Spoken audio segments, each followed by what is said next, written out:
Hi friends, ഇന്ന് ഉണ്ടാക്കുന്നത് നല്ല ടേസ്റ്റി ആയിട്ടുള്ള പീനട്ട് ബാർ ആണ്. അപ്പോൾ അതെങ്ങനെ ചെയ്യുന്നതെന്ന് നോക്കാം. ഇതിന് വേണ്ടിയിട്ട് ഒരു പാനിലേക്ക് 1 കപ്പ് തേങ്ങ ഇട്ട് നന്നായിട്ട് വറുത്തെടുക്കണം. ഒരു മീഡിയം ഫ്ലെയിമിൽ തന്നെ തേങ്ങ കളർ മാറാതെ വറുത്തെടുക്കാം. ഇനി ഇത് വറുത്ത് കഴിഞ്ഞാൽ നമുക്കിതൊരു പാത്രത്തിലേക്ക് മാറ്റി വെക്കാം. അടുത്തതായി നമുക്കിതിന് വേണ്ട കടല വറുത്തെടുക്കാം. അതിന് വേണ്ടിയിട്ട് 2 കപ്പ് കടല ചൂടായ പാനിലേക്ക് ഇട്ട് കൊടുക്കുകയാണ്. ഇനി ഇത് മീഡിയം ഫ്ലെയിമിൽ നന്നായിട്ട് വറുത്തെടുക്കാം. ഇപ്പോൾ കടല നന്നായിട്ട് വറുത്തെടുത്തിട്ടുണ്ട്. ഇനി ഇത് ചൂടാറാൻ വേണ്ടിയിട്ട് വെക്കാം.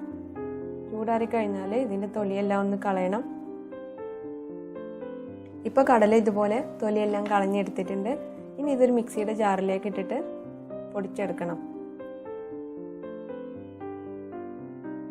നന്നായിട്ട് പൊടിക്കണമെന്നില്ല, കുറച്ച് കഷ്ണങ്ങളായിട്ട് കിടന്നാലും കുഴപ്പമില്ല. പൊടിച്ചു കഴിഞ്ഞാൽ ഇതൊരു പാത്രത്തിലേക്ക് മാറ്റിയിട്ട് വെക്കാം. ഇനി നമുക്ക് പീനട്ട് ബാറിന് വേണ്ട ഷുഗർ കാരമലൈസ് ഉണ്ടാക്കണം. അതിന് വേണ്ടിയിട്ട് പാൻ ചൂടാവുമ്പോൾ ഇതിലേക്ക് 1.5 കപ്പ് പഞ്ചസാര ഇട്ട് കൊടുക്കുക. 1 കപ്പ് കടലയാണ് എടുക്കുന്നതെങ്കിൽ 3/4 കപ്പ് പഞ്ചസാര മതിയാവും. ഈ പഞ്ചസാര ഒന്ന് മെൽറ്റായി തുടങ്ങുന്ന വരെ നമുക്ക് ഫ്ലെയിം മീഡിയത്തിലാക്കാം.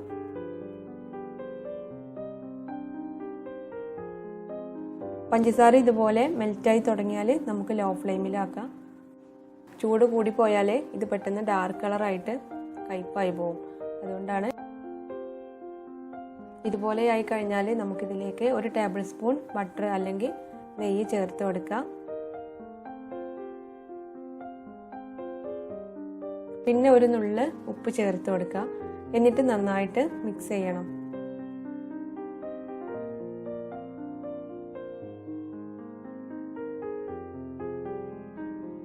ഇനി ഇതിലേക്ക് നമ്മൾ വറുത്ത് വെച്ചിട്ടുള്ള തേങ്ങ ഇട്ട് കൊടുത്തിട്ട് നന്നായിട്ട് മിക്സ് ചെയ്യാം. പിന്നീട് പൊടിച്ചു വെച്ചിട്ടുള്ള നിലക്കടല ചേർത്ത് കൊടുക്കുക. ഇനി ഇത് പെട്ടെന്ന് തന്നെ മിക്സ് ചെയ്തെടുക്കണം.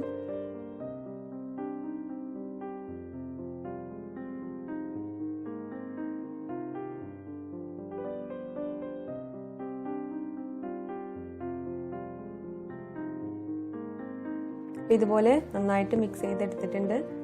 മിക്സാക്കി കഴിഞ്ഞാൽ ഫ്ലെയിം ഓഫ് ചെയ്യുക. ഇത് പെട്ടെന്ന് തന്നെ കട്ടിയാവുന്നുള്ളതുകൊണ്ട് നമുക്കിത് സെറ്റ് ചെയ്യാൻ വേണ്ടിയിട്ട് വേഗം ഒരു ട്രേയിലേക്ക് മാറ്റാം. ഇനി ബട്ടർ പുരട്ടി വെച്ചിട്ടുള്ള ട്രേയിലേക്ക് ഈ കടലയുടെ കൂട്ടിട്ട് കൊടുക്കാം.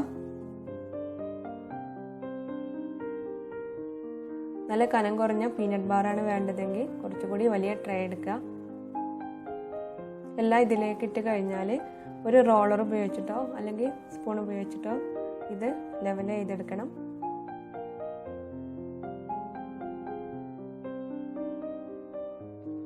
ഇതുപോലെ നന്നായിട്ട് ലെവൽ ചെയ്ത് കഴിഞ്ഞാൽ നമുക്കിത് ചൂടോടെ തന്നെ കട്ട് ചെയ്തെടുക്കാം.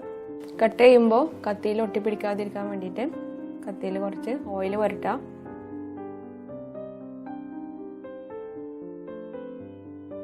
കട്ട് ചെയ്ത് കഴിഞ്ഞാൽ ട്രേയിൽ ഇതുപോലെ തന്നെ വെക്കാം. പെട്ടെന്ന് സെറ്റായി കിട്ടും.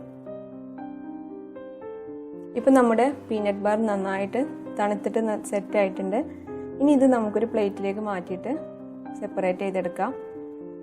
സെറ്റ് ചെയ്യാൻ വേണ്ടി വെച്ച ട്രേ ചെറുതായതുകൊണ്ട് തന്നെ നല്ല തിക്കായിട്ടാണ് കിട്ടിയത്.